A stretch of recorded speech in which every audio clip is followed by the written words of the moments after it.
Assalamu alaikum dear students. Hope you are all doing well by the grace of Almighty Allah subhanahu wa ta'ala.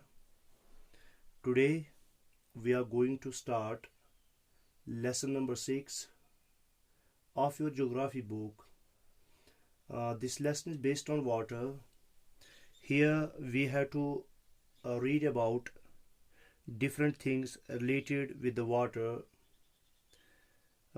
We have to read about water cycle, distribution of water bodies, then temperature of ocean water, salinity, circulation, waves. Okay so इसी तरह से हमें इसमें बेटा tides के बारे में पढ़ना है, करंट्स के बारे में पढ़ना है, ठीक है। तो ये हम इस चैप्टर में पढ़ेंगे इंशाल्लाह। तो चलिए हम स्टार्ट करते हैं। आप लोग मेरे साथ बने रहे, गौर से सुनते रहे। इंशाल्लाह मैं कोशिश करूँगा कि आसान से आसान लफ्ज़ों में आपको ये चैप्टर समझा दूँ, उस तरह समझाऊँ कि जिस तरह आपको समझ में आ जाए। वाटर है बेटा चैप्टर का नाम, ठीक है। अगर हम देखेंगे अर्थ का एक यूनिक फीचर जो है वो ये है कि यहाँ पे वाटर प्रेजेंट है। क्या है बेटा? वाटर प्रेजेंट है। तो पहले हम थोड़ा सा इंट्रोडक्शन करेंगे वाटर के बारे में, ठीक है बेटा। इंट्रोडक्शन करेंगे वाटर के बारे में। तो यूनिक फीचर ऑफ अर्थ जो है, यूनिक फीचर ऑफ अर्थ वो क्या है बेटा? Presence of water, presence of water. तो यही वाटर है जो लाइफ को सपोर्ट करता है, ठीक है। इससे पहले भी हमने लाइफ सपोर्टिंग एलिमेंट्स के बारे में पढ़ा है। तो उसमें हमने वाटर भी पढ़ा था कि इसी वाटर की वजह से जो है लाइफ पॉसिबल हो पाती है यहाँ पर। कहाँ पर? ज़मीन पर। बाकी जो इसके बगैर 7 प्लैनेट्स हैं, चूँकि वहाँ पे वाटर प्रेजेंट नहीं है तो इस वजह से वहाँ पे लाइफ पॉसिबल नहीं है। अच्छा, अगर हम देखेंगे कि जो वाटर है, जो पूरी अर्थ है, क्या है बेटा? पूरी अर्थ है। पूरी अर्थ में 71% वाटर है। क्या है बेटा? अर्थ जो है यहाँ पे 71% वाटर है, तकरीबन 71% वाटर है, और बाकी जो 29% बचे वो लैंड है। क्या है बेटा? वो लैंड है। तो 71% वाटर है और 29% जो है वो लैंड है, ठीक है। तो इस तरह हम देखते हैं कि जो है वाटर यहाँ पे प्रेडोमिनेंट है। क्या है बेटा? ये हमें प्रेडोमिनेंस ऑफ वाटर दिखाती है। कहाँ पे? अर्थ पे, क्योंकि परसेंटेज जो है वाटर की ही ज़्यादा है। या जिसको हम कहेंगे दूसरे अल्फाजों में, अगर हम पूरी अर्थ को 4 हिस्सों में डिवाइड करते हैं, कितने हिस्सों में डिवाइड करते हैं? तो अबाउट 1/3 जो है, अबाउट 3/4 जो है वो वाटर है। क्या है बेटा? 3/4 जो है वो वाटर है। तो 4 में से 3 हिस्सों पर क्या है बेटा? पानी है। तो ये मानो आप ये पानी है, जहाँ जहाँ से मैंने ये लकीरें बनाई, तो ये बनेगा 3/4 जो है वो क्या है बेटा? वाटर। तो वही तकरीबन बनता है 71%, इसी के आसपास। अच्छा, ये वाटर जो है, ये वाटर आपको बहुत सारी जगहों में मिलेगा। ये वाटर आपको ओशियंस में मिलता है, ये वाटर आपको सीज में मिलता है, ठीक है बेटा।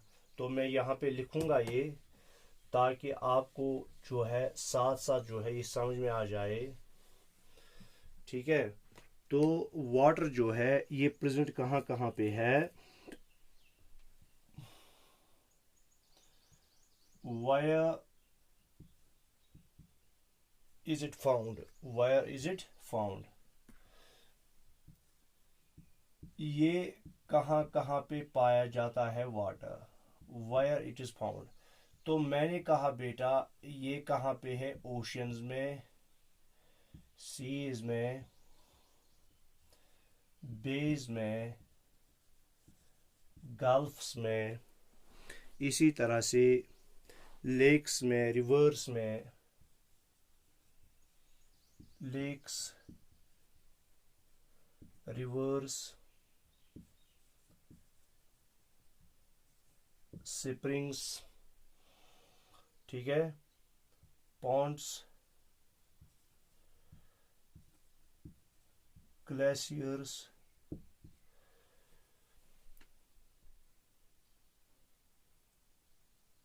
एटसेट्रा।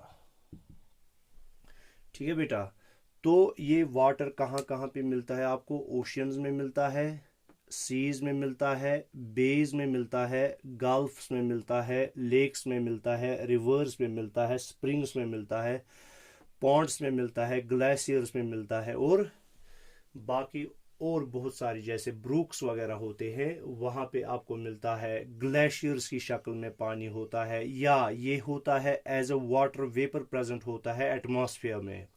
ठीक है, या इसी तरह से अंडरग्राउंड वाटर भी जो है ये प्रेजेंट होता है एज अंडरग्राउंड वाटर। ठीक है, आया समझ में। अब इसमें मसला है वो है बेज और गल्फ्स का। ओशन आपको पता है किसको कहते हैं, सी पता है आपको किसको कहते हैं, लेक्स पता है, लेक हो गए झील वगैरह, जैसे हमारा डल लेक है, ठीक है, मानसबल लेक है, ठीक है। अच्छा, इसी तरह से रिवर्स वगैरह, स्प्रिंग्स वगैरह, पॉन्ड्स, ग्लेशियर्स वगैरह, इनको बारे में आपको पता है। यहाँ पे मैं एक तो बेज की बात करूँगा और गल्फ की बात करूँगा। ये बे और गल्फ हम कहते तो किसको कहते हैं, देखो बेटा, बे हम कहते हैं ये होती है curved indentation, curved indentation in a coastline made by a sea,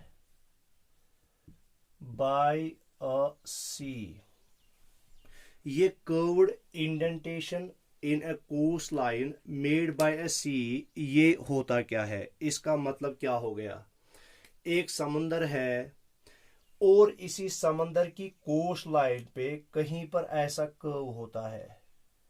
क्या होता है बेटा, कर्व ऐसा होता है। ठीक है, मानो ये एक कोस्ट लाइन है, देखो बेटा, एक समंदर की एक कोस्ट लाइन है, यहां से ये कोस्ट लाइन है, और कहीं पर इसको ऐसे एक जो कर्व होती है, ठीक है, तो ये जो ये कर्व्ड पार्ट होता है इसी को हम कहते हैं बे। क्या कहते हैं बेटा, इसको हम कहते हैं बे। अब ये जो बे होता है ये कर्व्ड होती है, जैसे हमारा बे ऑफ बंगाल है। क्या है बेटा, बे ऑफ बंगाल। तो लार्जेस्ट बे जो है वो है Bay of Bengal. Largest bay जो है वो कौन सा है, Bay of Bengal, Bay of Bengal. ठीक है, और साथ साथ जो है बेटा, तो ये आप जो मैं यहाँ पे ये ड्राइंग्स बनाता हूँ ये आप साथ साथ अपनी नोटबुक पर, लेक्चर नोट पर बनाया करो, ठीक है। चूँकि मैं कल आपकी लेक्चर नोटबुक चेक कर रहा था, बहुत सारों ने कुछ कुछ ऐसी डायग्राम्स जो है जो मैंने बोर्ड पे दिखाई थी वो बनाई नहीं है, तो इस वजह, इसलिए जो भी मैं यहाँ पे कोई भी जो है ड्राइंग करूँ तो वो आप अपनी नोटबुक पे बनाया करो। अब देखो बेटा, तो मैंने कहा लार्जेस्ट बे है बे ऑफ बंगाल। तो क्या होता है, जो कोस्ट लाइन होती है, समंदर का जो किनारा होता है, ठीक है, समंदर का जो किनारा होता है, उस किनारे पर कहीं पर एक कर्व होता है, एक बड़ा सा कर्व होता है। क्या होता है, कर्व। अब उस कर्व में जो पानी होगा, उसी सारे कर्व को अलोंग विद दैट पानी, जो अलोंग विद दैट वाटर जो उसमें है, तो उसको हम कहेंगे बे। जैसे हमने बात की बे ऑफ बंगाल, देखो बेटा, अगर मैं ये लेता हूं, ये है क्या, ये है southern part of India. Southern part of India के इस साइड से, ठीक है, इस साइड से है इंडियन ओशियन। क्या है बेटा? Indian ocean. सॉरी सॉरी, यहां से है अरबियन सी। वेस्ट साइड से है अरबियन सी, और यहां से है इंडियन ओशियन। इंडियन ओशन, और यहां से है Bay of Bengal. Bay of Bengal, ठीक है बेटा। बे ऑफ बंगाल जो है इंडिया के ईस्ट साइड से है, नॉर्थ ईस्ट साइड से, या ईस्ट साइड से, या साउथ ईस्ट साइड से है, ठीक है, या ईस्ट साइड से हम कहेंगे। यहां पे बे ऑफ बंगाल है। तो ये बे ऑफ बंगाल, अगर आपको याद होगा, इसी बे ऑफ बंगाल में दो बड़े दरिया इंडिया के जो हैं, वो उनका पानी इसी में चला जाता है। एक तो है रिवर गंगा, और एक है रिवर ब्रह्मपुत्र, ठीक है, गंगा रिवर और ब्रह्मपुत्र रिवर। तो गंगा रिवर और ब्रह्मपुत्र रिवर, इसमें जाने से पहले दुनिया का सबसे बड़ा एक डेल्टा बनाते हैं, जिस डेल्टा का नाम है सुंदरबंस डेल्टा। क्या है बेटा नाम? सुंदरबंस डेल्टा। तो वो आपको लिखने की जरूरत नहीं है, खाली आपको याद रखना है। तो बे क्या होता है? ये एक कर्व्ड इंडेंटेशन होती है, एक कर्व होता है, किसमें? जो सी का कोस्ट लाइन होता है उसी में होता है। अब देखो, ये तो हो गया बे, दूसरा हो गया गल्फ। गल्फ हम किसको कहते हैं? देखो, बे हो गया curved indentation in a coast line made by sea. Gulf जो होता है वो होता है लार्ज बे, जो बे से बड़ा, बिल्कुल बे की तरह ही हो मगर इससे बड़ा हो, एरिया में इससे बड़ा हो, उसको हम कहते हैं गल्फ। क्या कहते हैं? उसे हम कहते हैं गल्फ। और इनमें एक और डिफरेंस है। देखो, अभी मैंने कहा ये कोस्ट लाइन है, ये कोस्ट लाइन में कभी कभी कहीं पर कर्व होता है। ये कर्व जो है ये कहलाएगा, ये सारा एरिया यहां से लेकर यहां तक, ये एरिया कहलाएगा बे। क्या कहलाएगा बेटा? बे कहलाएगा।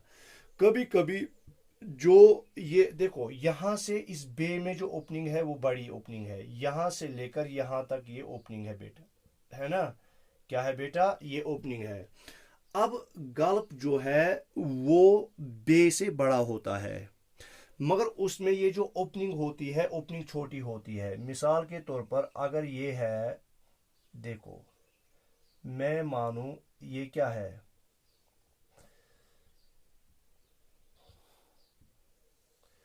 तो देखो बेटा, यहां पर जो ओपनिंग है वो कम है, तो इसको हम कहेंगे गल्फ। एरिया में ये बड़ा होता है, किससे? एरिया में ये बे से बड़ा होता है, मगर इसकी जो ओपनिंग होती है सी से इसकी ओर, वो कम होती है। और दुनिया का लार्जेस्ट जो गल्फ है, लार्जेस्ट गल्फ, लार्जेस्ट गल्फ जो है वो है गल्फ ऑफ मैक्सिको। क्या है बेटा?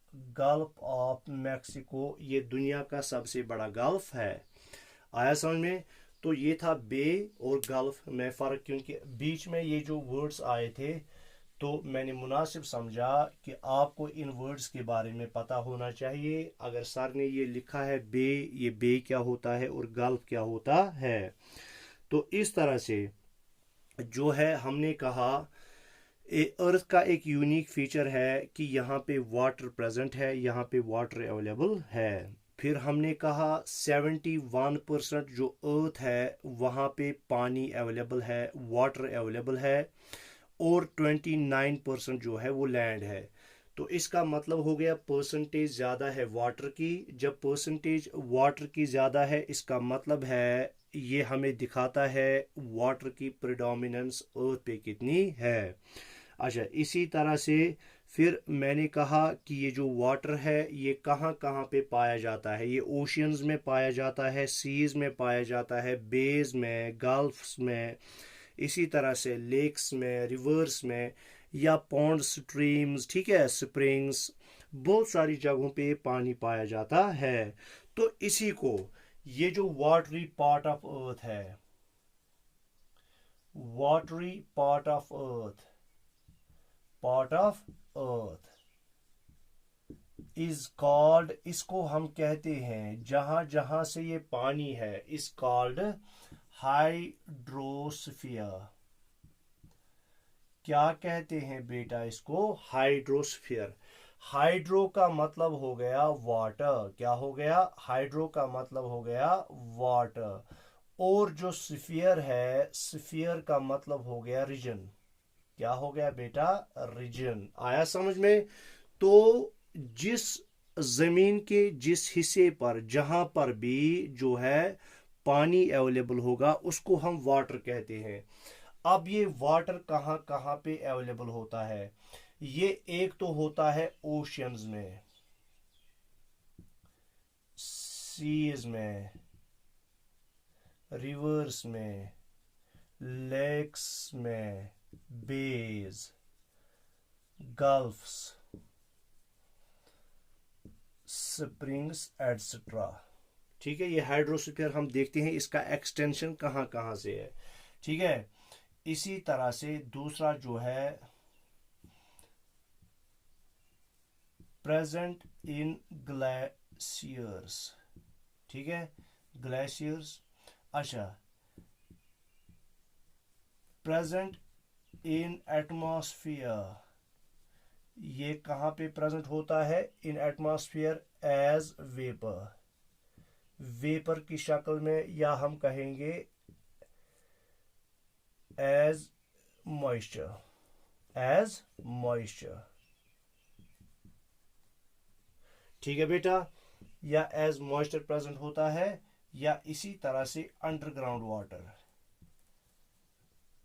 ये भी हाइड्रोस्फीयर का हिस्सा है, अंडरग्राउंड वाटर।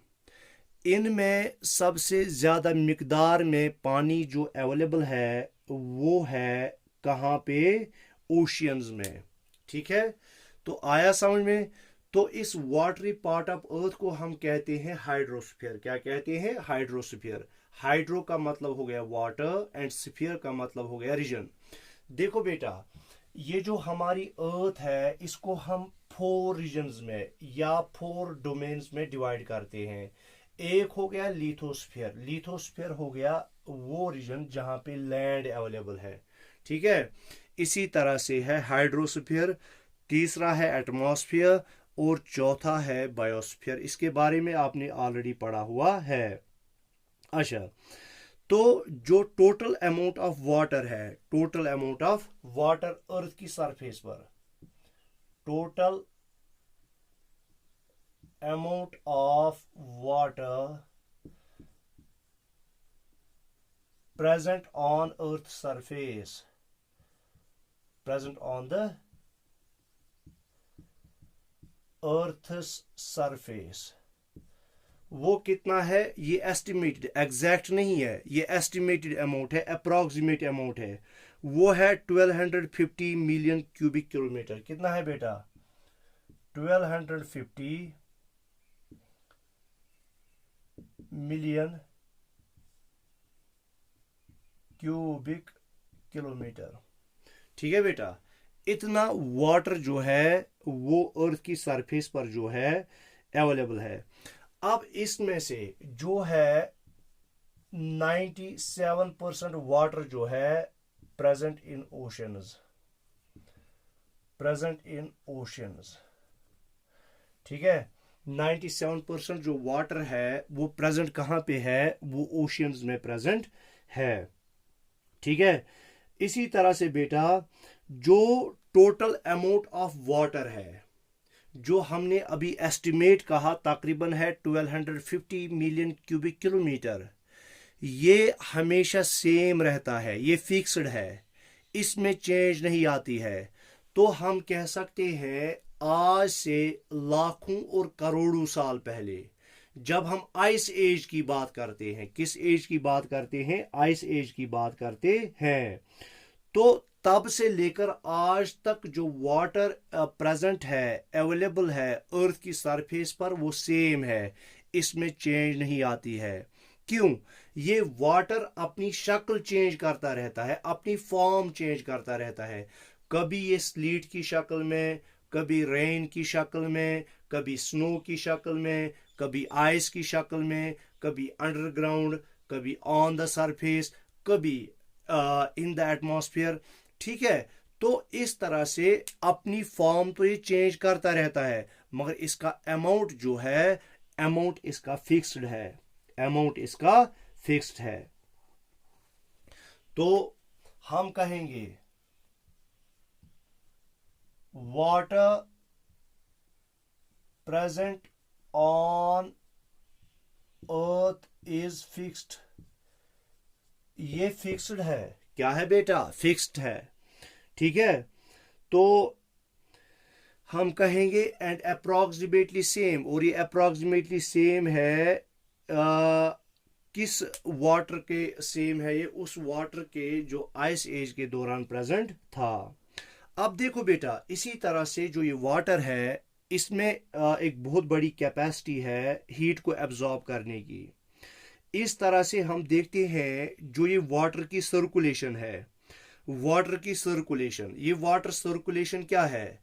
कभी ये वाटर समंदरों में होता है, फिर इवापोरेशन के जरिए से, ठीक है, ये एटमॉस्फेयर में चला जाता है, एटमॉस्फेयर में इसकी कंडेंसेशन होती है, कंडेंसेशन होने के बाद प्रेसिपिटेशन होती है, फिर से ये कहाँ पे आ जाता है? सरफेस पर आ जाता है, और सरफेस से ये फ्लो करते हुए समंदरों, दरियाओं वगैरह में, इसी तरह से नदियों वगैरह में, नालों वगैरह में चला जाता है, और वहाँ से फ्लो करके फिर समंदरों में पहुँचता है, और वहाँ से फिर इवापोरेशन होती है, और यही प्रोसेस चलती रहती है। तो इस तरह से जो ये वाटर की सर्कुलेशन है, ये हीट डिस्ट्रीब्यूशन में बहुत ज़्यादा मदद करता है। इसी तरह से वाटर जो है, इसमें सॉल्वेंट पावर भी बहुत ज़्यादा है। क्या है बेटा? सॉल्वेंट पावर भी बहुत ज़्यादा है। देखो, water has great solvent power, has great solvent power. ये water has great solvent power का मतलब क्या हो गया? ये इसमें अपने अंदर जज्ब करने की, ठीक है, अपने अंदर जज्ब करने की, मिनरल्स को जज्ब करने की जो है क्षमता, कैपेसिटी जो है, वो बहुत ज्यादा है। क्या है? बहुत ज़्यादा है। मिनरल्स को अपने अंदर जो है जज्ब करने की, सॉल्व करने की, इसमें बहुत ही ज़्यादा कैपेसिटी है। देखो बेटा, यही वाटर जो है, इसमें जो भी पेड़, दरख्तों को, जो भी प्लांट्स को, जो भी ट्रीज को, हर्ब्स, श्रब्स जो भी हैं, या ग्रासेस वगैरह हैं, उनको जिन भी मिनरल्स की ज़रूरत पड़ती है, वो मिनरल्स पहले इसी वाटर में जो है सॉल्व हो जाते हैं, डिज़ॉल्व हो जाते हैं। फिर जब ये डिज़ॉल्व हो जाते हैं वो मिनरल्स उस वाटर में, फिर रूट्स के ज़रिए से यही प्लांट जो है उस वाटर को एब्जॉर्ब करता है। क्या करता है बेटा? वाटर को एब्जॉर्ब करता है। जब उसने वाटर को एब्जॉर्ब किया, तो मिनरल्स भी क्या है? मिनरल्स भी उस वाटर के साथ जो है पेड़ में चले गए, दरख्त में चले गए, श्रब में चले गए, हर्ब में चले गए, या ग्रास में चले गए, और फिर वहां से जो है प्लांट उसको जो है यूज करता है। तो हमने कहा water has great solvent power, ठीक है, इसमें सॉल्वेंट पावर जो है बहुत ज्यादा है। तो हम कहेंगे 10 essential for 10 essential for survival of plants। तो ये प्लांट्स की सर्वाइवल के लिए बहुत ज़रूरी है, क्योंकि उनको ग्रो करने के लिए बहुत सारी मिनरल्स की ज़रूरत पड़ती है, और वो मिनरल्स उनको ज़मीन से मिलते हैं। ज़मीन से वो डायरेक्टली उसको टेक नहीं करते हैं, बल्कि ज़मीन में वो मिनरल्स पानी के साथ मिलते हैं। फिर उसी पानी को जो है ये ट्रीज़ जो है अपने रूट्स के ज़रिए से एब्जॉर्ब करते हैं, इनटेक करते हैं। फिर हम आएंगे बेटा वाटर साइकिल पर। तो वाटर साइकिल इंशाल्लाह हम जो है कल करेंगे, क्योंकि अब टाइम हो चुका है, ऑलरेडी जो है 25 मिनट्स की वीडियो बनी है। तो इंशाल्लाह बाकी जो है, क्योंकि इस वाटर साइकिल में भी आपको एक क्लास लग जाएगी कम से कम, ये जो है ये समझाने में, ठीक है, इसको डिस्कस करने में। तो आज के लिए इतना ही काफ़ी है। तो कल इंशाल्लाह फिर से मैं एक वीडियो लेकर आऊँगा जिसमें हम इंशाल्लाह वाटर साइकिल को डिस्कस करेंगे। तो ख़त्म करने से पहले मैं फिर जो हमने आज पढ़ा उसका रिवीजन लेता हूँ। देखो बेटा, हमने कहा कि वाटर जो है ये एक एसेंशियल फीचर है, एक यूनिक फीचर है अर्थ का, कि यहाँ पे पानी अवेलेबल है और इसी की वजह से जो है यहाँ पे लाइफ जो है वो एग्जिस्ट कर पाती है। फिर हमने कहा ये वाटर जो है, अगर हम लैंड और वाटर, क्योंकि जो हमारी अर्थ है ये एक तो लैंड की बनी है, एक वाटर की बनी है, इसमें लैंड भी है, इसमें वाटर भी है, यानी इसमें जो है इसमें कॉन्टिनेंट्स भी हैं और इसमें ओशियंस भी हैं, या बाकी सारी चीज़ें हैं। अगर हम देखेंगे लैंड जो है वो 29% है और वाटर जो है वो 71% है, ठीक है। तो तकरीबन 4 हिस्सों में से 3 हिस्सों पर पानी है। तो इस तरह हम देखते हैं कि इस पानी की प्रिडोमिनेंस कितनी है यहाँ पे, कहाँ पे, अर्थ पर। ये वाटर कहाँ कहाँ पे हमें मिलता है? ये वाटर हमें मिलता है ओशियंस में, सीज में, बेज में, गल्फ्स में, लेक्स में, रिवर्स में, स्ट्रीम्स में, पॉन्ड्स में, ये ग्लेशियर्स में भी मिलता है, अंडरग्राउंड भी मिलता है, एटमॉस्फेयर में भी मिलता है, ठीक है। ये वाटर अवेलेबल है। फिर हमने इसमें डिफाइन किया बे हम किसको कहते हैं और गल्फ किसको कहते हैं। हमने कहा जो सी की कोस्ट लाइन होती है, समंदर की जो कोस्ट लाइन होती है, क्या होती है? कोस्ट लाइन, उसका किनारा जो होता है, उस किनारे में कहीं पर जो है कर्व होता है। क्या होता है? कर्व होता है, और उसी को हम कहते हैं बे। अगर ये कभी बहुत ज्यादा बड़ा हो तो बहुत ज्यादा बड़े बे को हम दूसरा नाम देते हैं गल्फ।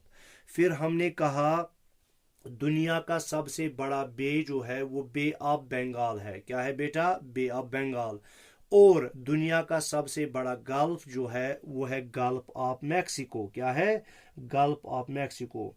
तो इस तरह हम कहते हैं जो ये वाटरी पार्ट है, ठीक है, वाटरी पार्ट जो अर्थ का है, इसको हम कहते हैं हाइड्रोस्फीयर। हाइड्रो का मतलब हो गया वाटर और स्फीयर का मतलब हो गया रीजन। अच्छा, तो फिर हमने कहा कि जो टोटल अमाउंट ऑफ वाटर जो है अर्थ पर, उसको एस्टिमेट किया गया है, वो तकरीबन है 1250 मिलियन क्यूबिक किलोमीटर। कितना है? 1250 मिलियन क्यूबिक किलोमीटर। अच्छा, जो ये वाटर है, इस वाटर में से तकरीबन 97% वाटर जो है वो प्रेजेंट है ओशियंस में, और खाली 3% वाटर जो है वो बाकी सोर्सेज में है। फिर चाहे फिर वो ग्लेशियर्स में हो, चाहे फिर अंडरग्राउंड हो, चाहे फिर एटमॉस्फेयर में हो, चाहे रिवर्स में हो, सीज में हो, लेक्स में हो, गल्फ्स में हो, ठीक है, पॉन्ड्स वगैरह में हो। तो उसमें से 97% वाटर जो है वो ओशियंस में है। इस तरह हमने कहा जो वाटर आइस एज में इस जमीन पर जो वाटर अवेलेबल था, अप्रोक्सीमेटली वही वाटर जो है आज अवेलेबल है, क्योंकि ये अपनी फॉर्म चेंज करता है, इसमें कमी और पेशी नहीं आती है, न ये कभी ज्यादा होगा न कभी कम होगा। इसी तरह से हमने कहा जो ये वाटर है इसके पास जो है हीट एब्जॉर्बिंग कैपेसिटी। क्या है? हीट एब्जॉर्बिंग कैपेसिटी जो है बहुत ज्यादा है। क्या है बेटा? Heat absorbing capacity. तो हम कहेंगे water has great heat absorbing capacity. Absorbing capacity. तो जब इसके पास हीट एब्जॉर्बिंग कैपेसिटी बहुत ज़्यादा है तो उसका नतीजा क्या होगा, तो ये हेल्प करता है distribution of heat, thus helps in distribution of heat, helps in distribution of heat, distribution of heat। इसी तरह से जो हमने कहा वाटर में जो है सॉल्वेंट पावर भी बहुत ज़्यादा होता है, और इस सॉल्वेंट पावर की वजह से जो है ये मिनरल्स ट्रांसफॉर्म करने में, ठीक है, मिनरल्स ट्रांसफॉर्म करने में जो है सॉल्युबल मिनरल्स जो होते हैं, जो वाटर सॉल्युबल मिनरल्स होते हैं, वाटर सॉल्युबल मिनरल्स को ट्रांसफॉर्म करने में बहुत ही ज़्यादा जो है एक अहम रोल अदा करते हैं। जिसमें हमने कहा प्लांट्स को बहुत सारी मिनरल्स की ज़रूरत पड़ती है सर्वाइव करने के लिए, ग्रो करने के लिए। अब वो मिनरल्स वो कहाँ से, वो मिनरल्स प्रेजेंट तो होते हैं किस में, अर्थ में, सॉइल में प्रेजेंट होते हैं, और वो सॉइल से जो है डायरेक्टली उसको टेक तो ऐसे नहीं कर सकते। पहले ये जो मिनरल्स हैं ये पहले सॉल्व हो जाते हैं वाटर में, किस में हो जाते हैं, वाटर में, और फिर उस वाटर को जो है एब्जॉर्ब करते हैं जो प्लांट्स के रूट्स होते हैं। तो इस तरह से वाटर के साथ साथ वो मिनरल्स भी चले जाते हैं किस में, प्लांट में चले जाते हैं।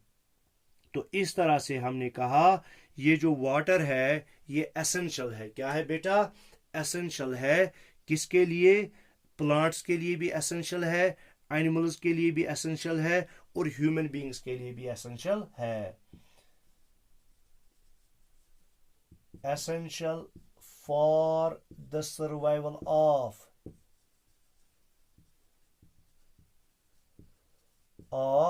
किन किन के लिए, plants, animals and human beings. ये इनके ज़िंदा रहने के लिए बहुत ही ज़्यादा ज़रूरी है, हम सब के ज़िंदा रहने के लिए। तो इस तरह से आज का हमारा टॉपिक ख़त्म हुआ, तो कल दोबारा मिलेंगे अगर अल्लाह ताला ने ज़िंदगी बख्शी। तब तक के लिए अल्लाह हाफिज़।